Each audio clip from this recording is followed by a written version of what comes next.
ಸ್ಯಾಟ್ಸ್ನಲ್ಲಿ ವಿವಿಧ ಇನ್ಸೆಂಟಿವ್ ಪ್ರೋಗ್ರಾಮ್ಗಳನ್ನು ವಿತರಣೆ ಮಾಡಿದ ನಂತರ ನಮೂದಿಸುವುದು ಹೇಗೆ ಅನ್ನೋದನ್ನು ನೋಡೋಣ. ಸ್ಯಾಟ್ಸ್ಗೆ ನೀವು ಮೊದಲು ಲಾಗಿನ್ ಆಗಬೇಕಾಗತ್ತೆ. ಸ್ಯಾಟ್ಸ್ ಲಾಗಿನ್ ಆಗ್ತಕ್ಕಂಥ ವಿಧಾನಗಳು ಎಲ್ಲರಿಗೂ ಪರಿಚಿತ ಇರುತ್ತೆ. ಸ್ಯಾಟ್ಸ್ನಲ್ಲಿ ಲಾಗಿನ್ ಆದ ನಂತರ ಲೆಫ್ಟ್ ಮೆನು ಏನಿದೆ ಆ ಮೆನುವಿನಲ್ಲಿ ಡ್ರ್ಯಾಗ್ ಡೌನ್ ಮಾಡ್ತಾ ಹೋದರೆ ನಮಗೆ ಸ್ಟೂಡೆಂಟ್ ಮ್ಯಾನೇಜ್ಮೆಂಟ್ 1 to 10th ಅಂತ ಏನು ಕಾಣಿಸುತ್ತೆ, ಈ ಆಪ್ಷನ್ನ ಮೇಲೆ ನಾವು ಕ್ಲಿಕ್ ಮಾಡಿದರೆ ಅಥವಾ ಟಚ್ ಮಾಡಿದರೆ ನಮಗೆ ಸ್ಟೂಡೆಂಟ್ ಮ್ಯಾನೇಜ್ಮೆಂಟ್ 1 to 10ನಲ್ಲಿ ಪುನಃ ಸಬ್ ಮೆನುಗಳು ಓಪನ್ ಆಗುತ್ತೆ. ಇದರಲ್ಲಿ ಸಬ್ ಮೆನುನಲ್ಲಿ ನಿಮಗೆ ಇನ್ಸೆಂಟಿವ್ ಡೀಟೇಲ್ಸ್ ಅಂತ ಏನು ಕಾಣಿಸ್ತಾ ಇದೆ, ಈ ಇನ್ಸೆಂಟಿವ್ ಡೀಟೇಲ್ಸ್ ಮೇಲೆ ಕ್ಲಿಕ್ ಮಾಡಬೇಕು. ಪುನಃ ಅದರಲ್ಲಿ ಓಪನ್ ಆಗ್ತಕ್ಕಂತಹ ಸಬ್ ಮೆನುಗಳಲ್ಲಿ ಮೊದಲನೇ ಆಯ್ಕೆ ಮ್ಯಾನೇಜ್ ಸ್ಟೂಡೆಂಟ್ ಇನ್ಸೆಂಟಿವ್ ಅಂತ ಇದೆ. ನಾವು ಇನ್ಸೆಂಟಿವನ್ನು ಎಂಟರ್ ಮಾಡೋದಕ್ಕೆ ಈ ಮೊದಲನೇ ಆಯ್ಕೆನ ಸೆಲೆಕ್ಟ್ ಮಾಡ್ಕೋಬೇಕು. ರಿಪೋರ್ಟ್ ನೋಡೋದಾದರೆ ಎರಡನೇ ಆಯ್ಕೆನ ಸೆಲೆಕ್ಟ್ ಮಾಡ್ಕೋಬೇಕಾಗತ್ತೆ. ನಾವೀಗ ಇನ್ಸೆಂಟಿವ್ ಏನು ಮಕ್ಕಳಿಗೆ ವಿತರಣೆ ಮಾಡಿದ್ದೀವಿ ಅದನ್ನು ಮಾರ್ಕ್ ಮಾಡಬೇಕಾಗಿರೋದ್ರಿಂದಾಗಿ ಇಶ್ಯೂ ಆಗಿದೆ ಅಂಥೇಳಿ ಮೊದಲನೇ ಆಯ್ಕೆ ಮ್ಯಾನೇಜ್ ಸ್ಟೂಡೆಂಟ್ ಇನ್ಸೆಂಟಿವ್ ಅಂತ ಏನಿದೆ ಅದನ್ನು ಸೆಲೆಕ್ಟ್ ಮಾಡ್ಕೋಬೇಕು. ಈಗ ಇಶ್ಯೂ ಸ್ಟೂಡೆಂಟ್ ಇನ್ಸೆಂಟಿವ್ ಅಂತ ಕಾಣಿಸುತ್ತೆ. ಒಂದು ಆಪ್ಷನ್ ಎಂಟರ್ ಮಾಡ್ತಕ್ಕಂತಹ ಪೇಜ್ ಓಪನ್ ಆಗುತ್ತೆ.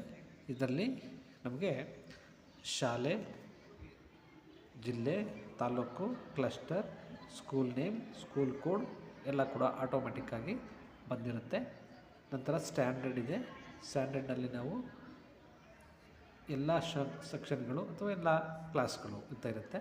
ನಾವು ಒಂದೊಂದು ತರಗತಿಯನ್ನು ಸೆಲೆಕ್ಟ್ ಮಾಡಿಕೊಳ್ತಾ ನಂತರ ಅದರ ಮುಂಭಾಗದಲ್ಲಿರ್ತಕ್ಕಂತಹ ಅಕಾಡೆಮಿಕ್ ಇಯರ್ ಏನಿದೆ ಅಕಾಡೆಮಿಕ್ ಇಯರನ್ನು ಸೆಲೆಕ್ಟ್ ಮಾಡಿಕೊಂಡು ನಂತರ ಸ್ಕೀಮ್ ನೇಮ್ ಇದೆ. ಇಲ್ಲಿ ಯಾವ್ಯಾವ ಇನ್ಸೆಂಟಿವ್ ಮಕ್ಕಳಿಗೆ ಬರುತ್ತೆ ಅಂತಕ್ಕಂಥದ್ದು, ಅದರಲ್ಲಿ ನೀವು ಯಾವುದನ್ನು ವಿತರಣೆ ಮಾಡಿದ್ದೀರಾ ಅದನ್ನು ಮಾರ್ಕ್ ಮಾಡಿಕೊಂಡು ನಾವು ಓಕೆಯನ್ನು ಕ್ಲಿಕ್ ಮಾಡಬೇಕಾಗತ್ತೆ.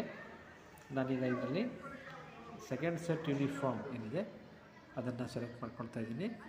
ಸ್ಕೀಮ್ ಕೋಡ್ ಆಟೋಮೆಟಿಕ್ಕಾಗಿ ಆಗುತ್ತೆ 4 ಅಂತ.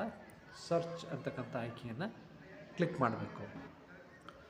ಈಗ ನಮಗೆ ನಾವು ಸೆಲೆಕ್ಟ್ ಮಾಡ್ಕೊಂಡಂಥ ತರಗತಿಯ ವಿದ್ಯಾರ್ಥಿಗಳ ಪಟ್ಟಿ ಕಾಣಿಸುತ್ತೆ. ಈ ಪಟ್ಟಿ ಇದರಲ್ಲಿ ಎನ್ರೋಲ್ಮೆಂಟ್ ನಂಬರ್ ಅಂದರೆ ಸ್ಯಾಟ್ಸ್ ID ಇರುತ್ತೆ, student name, father name, standard ಮತ್ತು ಜೆಂಡರ್ ಇರುತ್ತೆ. ಅದರ ಪಕ್ಕದಲ್ಲಿ ನಮಗೆ ಇಶ್ಯೂ ಆಲ್ ಅಂತ ಒಂದು ಬಟನ್ ಇದೆ ಮತ್ತು ಪ್ರತಿ ವಿದ್ಯಾರ್ಥಿ ಮುಂಭಾಗದಲ್ಲಿ ಒಂದೊಂದು ಚೆಕ್ ಬಾಕ್ಸ್ ಇದೆ. ನಾವು ಎಲ್ಲರಿಗೂ ಕೂಡ ಕೊಟ್ಟಿರೋದ್ರಿಂದ ನಾವು ಇಶ್ಯೂ ಆಲನ್ನು ನೇರವಾಗಿ ಒಂದೇ ಸಲ ತೊಗೋಬೋದು. ಅಥವಾ ಕೆಲವು ಮಕ್ಕಳಿಗೆ ಏನಾದರೂ ಕೆಲವು ಇನ್ಸೆಂಟಿವ್ ಇದ್ದು ಕೆಲವು ಇನ್ಸೆಂಟಿವ್ ಇಲ್ಲದೆ ಹೋಗಿದ್ರೆ ಅಂತಹ ಮಕ್ಕಳನ್ನು ಮಾತ್ರ ನಾವು ಸೆಲೆಕ್ಟ್ ಮಾಡ್ಕೋಬೇಕಾಗತ್ತೆ.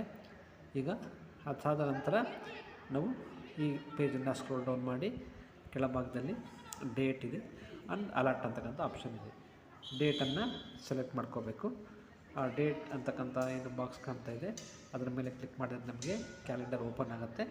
ಕ್ಯಾಲೆಂಡರ್ನಿಂದ ನಾವು ಡೇಟನ್ನು ಸೆಲೆಕ್ಟ್ ಮಾಡ್ಕೋಬೇಕು.